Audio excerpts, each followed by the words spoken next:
Okay, we are live together today. Very special guest, my dear friend Merliis, and we would like to invite you for this live stream. We would like to talk a little bit about power of polarity.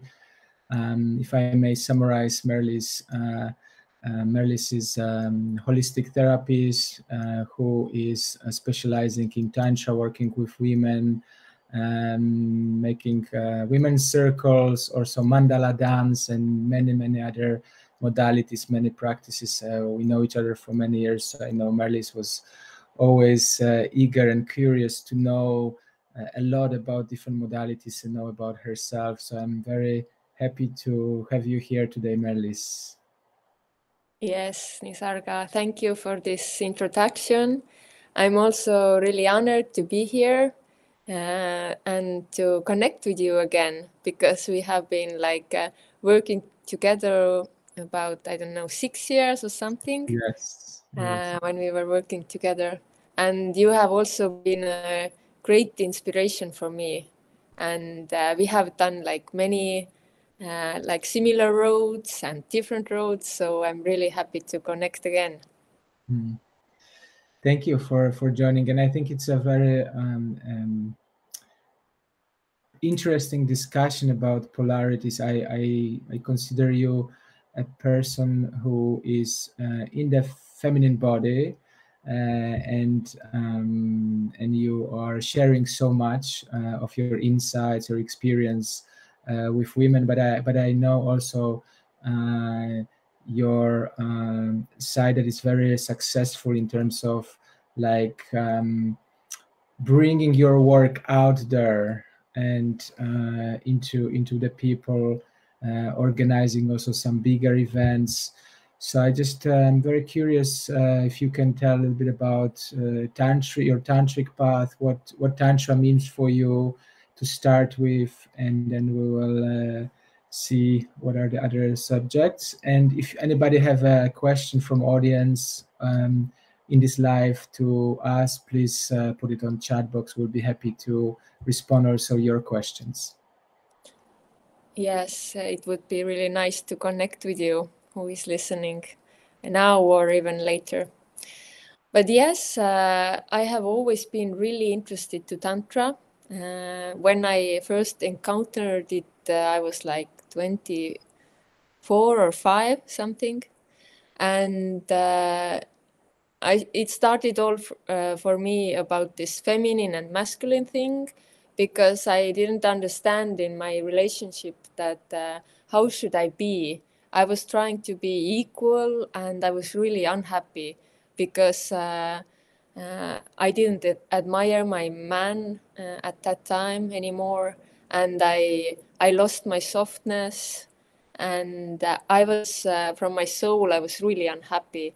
And then Tantra was really teaching me how to surrender and become this soft and loving person again that I really am, and how to find what I really am, how to find my inner wisdom as a woman, and also how to receive man, because also from my mother's and father's side I don't have good example of polarity and masculine and feminine relationship. So somehow my path has been to really heal that, to heal this relationship between feminine and masculine.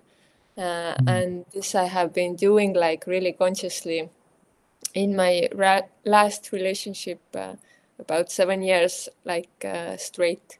But in Tantra, I've been many years, and Tantra for me is like a lifestyle. It's like a art of living, living from your fullest, living your soul purpose, and also connecting with your body and sensuality, and bringing all this life juice in your body and expressing it, and being fully alive and embodying yourself like you are.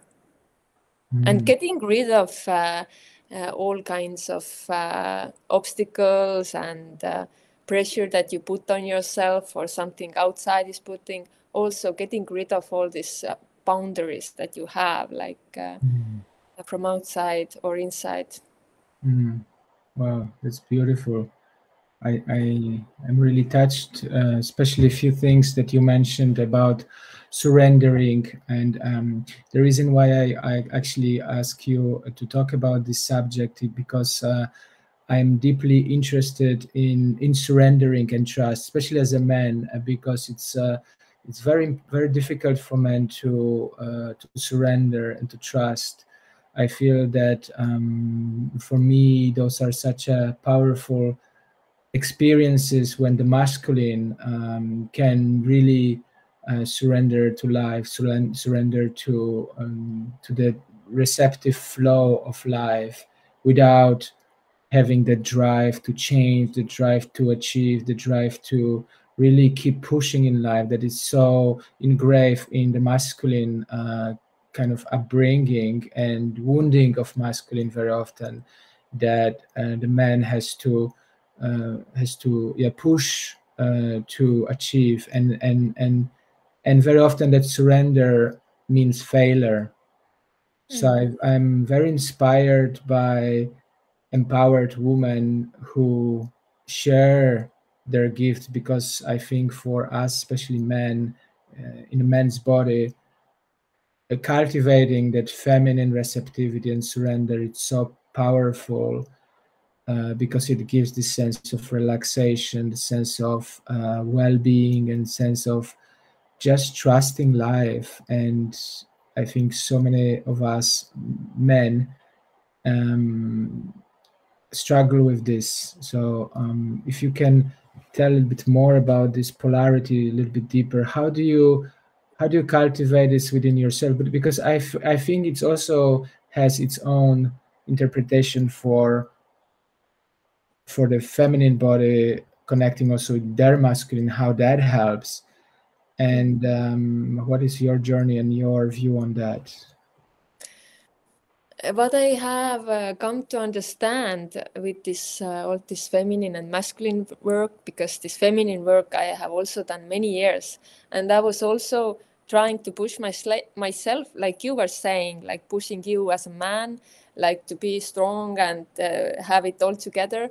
I tried to push myself like to be all this softness and embody love and be this goddess all the time, and this might be something that we think we should learn when we want to be feminine. Many women probably think that I need to be more softer and more this and more that. And at one point I understood that this is somehow like something I need to learn, and it doesn't fit me so well somehow.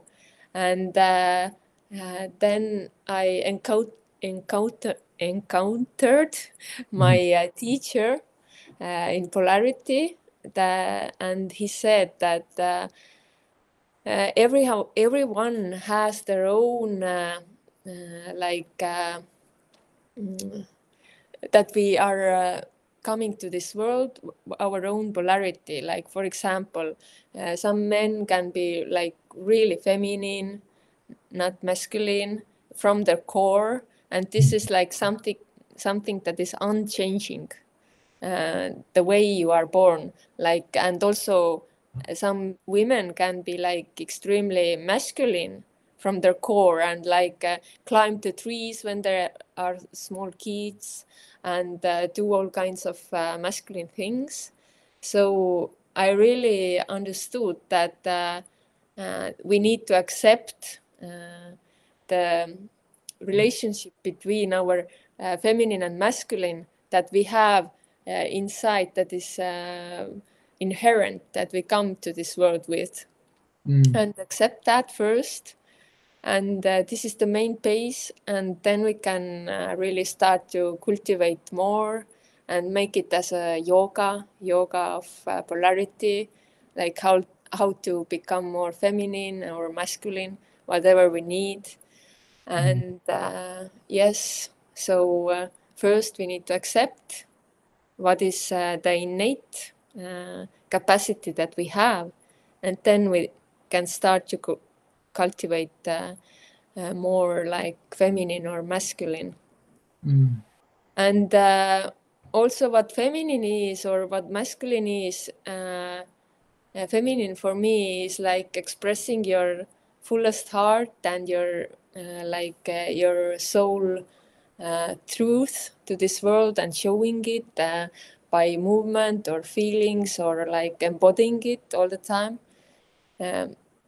And masculine is like all this presence and awareness and cultivating stability in your system. So both of them are existing in men and women. So we both need them. And this is like a yoga, like how to cultivate both in yourself. And like you were describing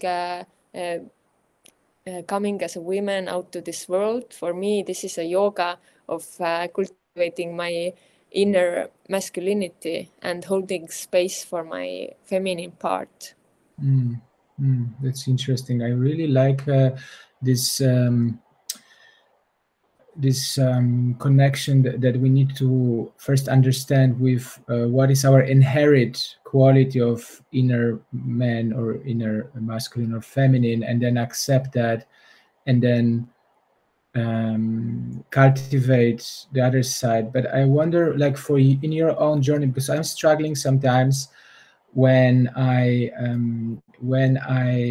guess I think inherently I am born in the masculine body, but I think I have certain qualities of the feminine also. I can be very receptive in my work or with other people in my relationship. I can be kind of gentle. I can be a good listener. I have that feminine qualities also, and people sometimes tell me, I like that you kind of balanced it this way.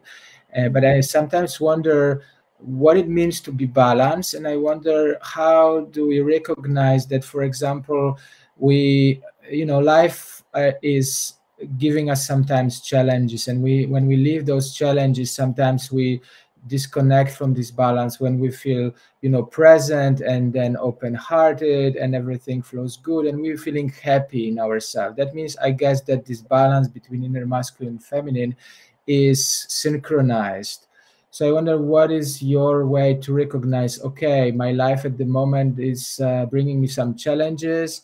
I am in the flow of these challenges, and for some reason I disconnect. And how do you bring yourself back? And what is your indicator to understand what do you need to work on to bring yourself back into the heart, into the present heart, really?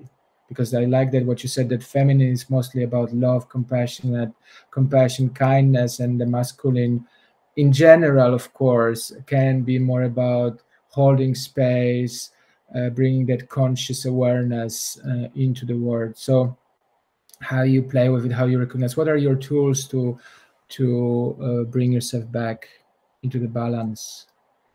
Basically, yeah, it is the balance, how to support what needs to support at the moment.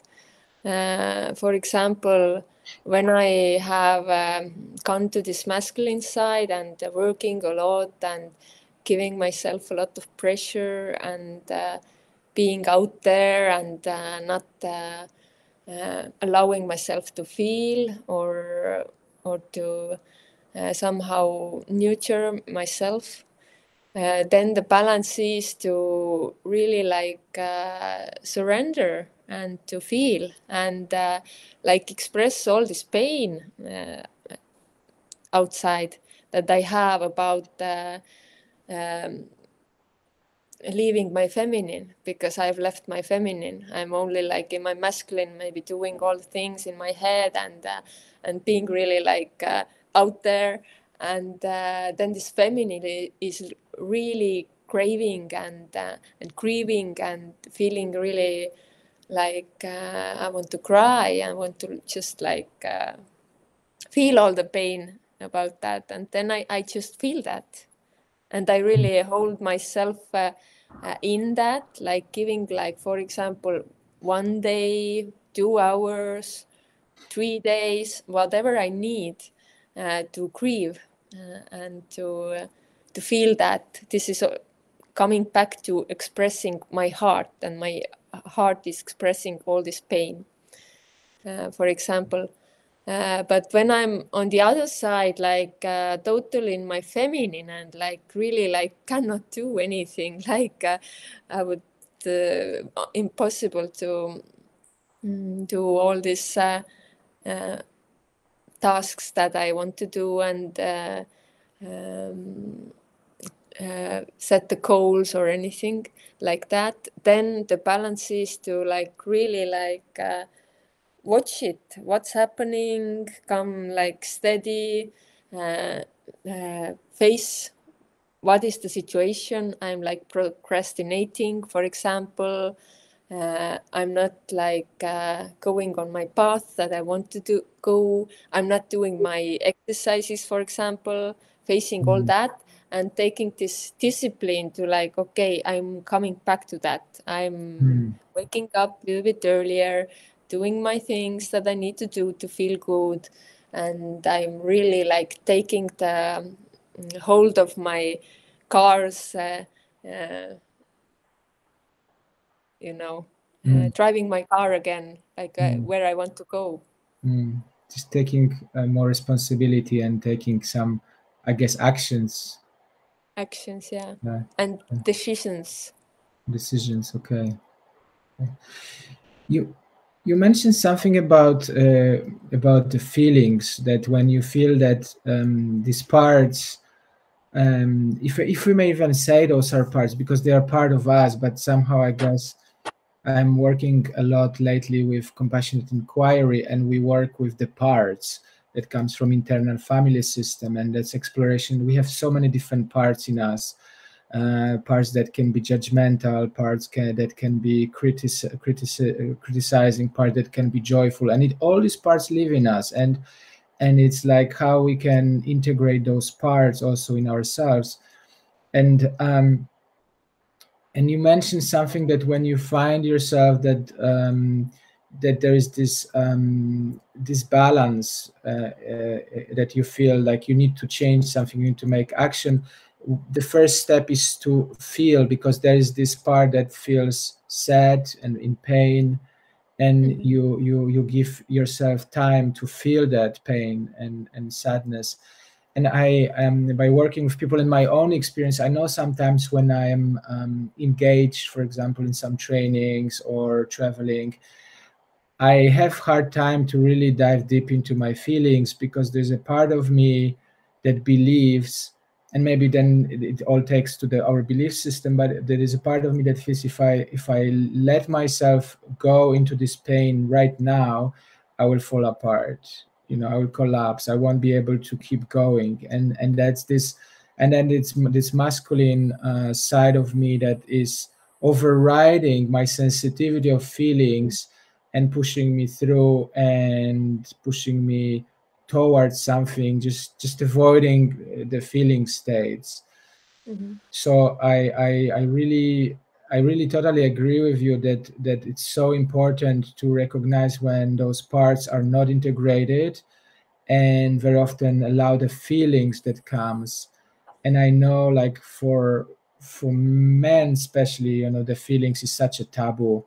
Like, if we feel we are wimps, or if we feel we are not good enough, or it's not allowed, boys don't cry, and all this stuff that we all know, that comes often from upbringing. So what do you advise to men, in a masculine body that might have this issue about allowing and surrendering to the feeling? How would you support Yes, that? really, really good question. And actually, all is same in women also. Women may also have the same grieving and not allowing themselves. So all that we are talking about is just about masculine and feminine. It's not about men and women. But yes, there is a really good recommendation that maybe you can try and tell me how it is for you, how it works for you. Is like I said, like hold this container, like I need 1 hour to grieve, for example, then maybe I write it out, maybe I cry, maybe I do tantrum, some practice for really like going into my heart and all this pain, and setting the container. This is the masculine like side, and it needs to be really like a yoga, because at one point your nervous system starts to feel safe in that it's safe to go into this feeling, because I know that I have the safe container from my masculine. And of course, this pain can be, I think the problem is that this pain is so big that you don't want to go there, that you will be there like 3 days or something, Yeah. because I have felt that. And then we can do it like this, that every day, 1 hour, I give myself time to be in this pain. And I know that for 1 week, 2 weeks, 1 hour I have for this pain. And the next day I can be and I can do whatever I want to do. And I do my courses or leading or something like this. Mm. How this sounds to you? How I it like feels? this idea of container also, like to make a setup. And when I have that feelings that I don't allow myself, I'm also bringing this understanding that feelings are not permanent. If we really stay attuned and authentic to our feelings, they will change, they will pass. Because there's sometimes this perception, if I really go into that pain, it will stay with me forever. And it's so hard sometimes. If we touch really core wounding, it feels like part of us will die, or there's like a deep hollow inside that it's so hard to encounter. And so perhaps sometimes it's also good to find some sort of resources that can hold us in this pain or those strong emotions, that we don't feel separated and lonely with it, but there is some sort of maybe therapist, or maybe a pet, or maybe something that can help us support it. I know like it was a part of me a few years ago when I was grieving a certain situation. I adopted, co-parented two dogs, two puppies, and it was such a big resource for me, because they were bringing so much joy in my life. And so perhaps also finding that container that you talk about, it could be also resource, like how we can create in our environment safety, that we can surrender to it, knowing that it's okay, that it's safe. Yeah. And I think when I listen to you and when I go deeper with this subject, then somehow it feels like maybe there is not enough this masculine support from childhood. That why inside us is this fear of going into the feelings, because when we were children, then we didn't have a certain kind of boundaries or this masculine from outside, and this was so vast that we were like really drowning into these feelings. Somehow it might be something like this, that we needed some kind of bigger masculine, and we didn't have that. And if we would have that as children, then we would feel more safe to go into this feeling, because we know that we are always held by the masculine. And of course, this masculine can be like a masculine mother who is coming and saying it's all okay, you can really like relax and feel yourself. Or like some higher masculine, like a universal masculine, like God, like you feel that I have this support. But when we didn't have that, when we had this feeling like I'm just drowning into it in childhood, then we need to start cultivating it now, like when we are like adults, and uh, holding ourselves. We need to hold ourselves, because we never find any partner that will be like till the end hold us. We Yeah. still need to hold ourselves a little bit, because Yeah. when we like and when we hold little bit, then they can hold us. Yeah. But when we put everything on them, like, then they will run. Yeah. Yeah, that's important. What you said about this role model masculine, for me, definitely it was not existing because my father left when I was 5, so I didn't have that role model that could show me how to cry, show me how to feel the pain, show me how to hold, so I can see that how to do it. And I think this is and it doesn't mean it has to, like you said, it doesn't mean it has to come from the father, but I think essentially that role model has to be there, especially for growing child, to feel safe with the feelings, so the child can see that the parents are okay, and the parents can have those feelings. For some reason, Merliis disappeared. I hope she can go back in. I will text her. Maybe her internet dropped. Let's wait for a moment.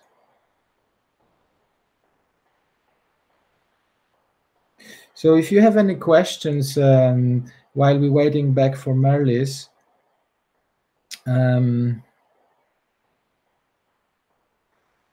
let's see if she's coming back. And I will check also, I'll go on Body Awareness Institute. Okay, Merliis is back. Very interesting. Can you hear me? Yeah, we can hear you. Welcome back. Okay. Yeah. Yes, I heard you speaking, but somehow I was gone. I heard about the father and having somebody. It can be somebody outside. Yeah. Somebody really from outside. And I also didn't have that somehow, because no one was mirroring back what am I feeling. And somehow what I understood, that only masculine part that I was connecting somehow was God. And I was not religious or anything, but I remember like going to the woods and talking to someone. And this was for me like really like having some kind of support. Somehow I couldn't find the support from this mother and father. I couldn't connect with them somehow. Okay. Very nice. Let's see if there's any comments. I don't see any comments. If you guys watching us and you have some questions, feel free to ask. So it's very interesting. I think maybe the last question I would like to ask you, if you know any practice or any exercise or practical implementation, how we can cultivate our feelings, how we can be in our heart, cultivate this compassionate kind of feminine essence, but also be able to engage in life, to have that awareness presence, be able to find our mission, our drive, also to engage, because those two parts has to be involved in this physical matter. So what would be your recommendation, how we could practice that? For women, I would really recommend to connect with their heart and with their like feminine soul, whatever it feels about. Maybe for them it's about their pain or love or whatever. What are your real, authentic feelings? And this can be really good exercise for that can be dancing.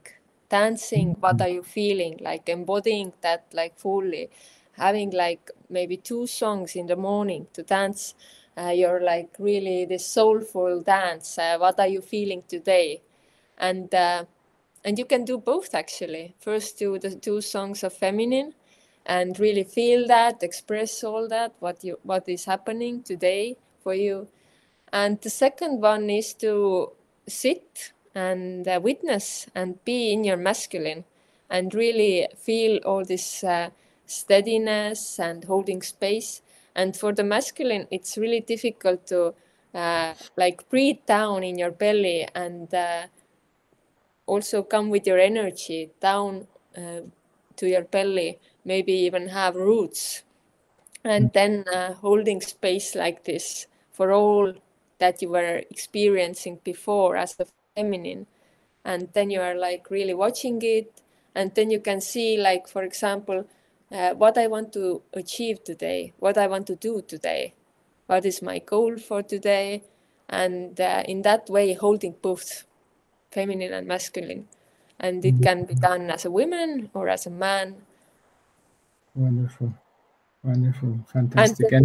And the main goal of this work actually is that you bring this polarity to your relationship, because the main goal of this work is to uh, uh, have this alive polarity in your relationships. Because when we are together for many years, when we first connect, then what is connecting is this polarity, that we are different, that we get magnetized. But how to magnetize this relationship when you are already like many years together, then it's really important to really magnetize yourself as a woman.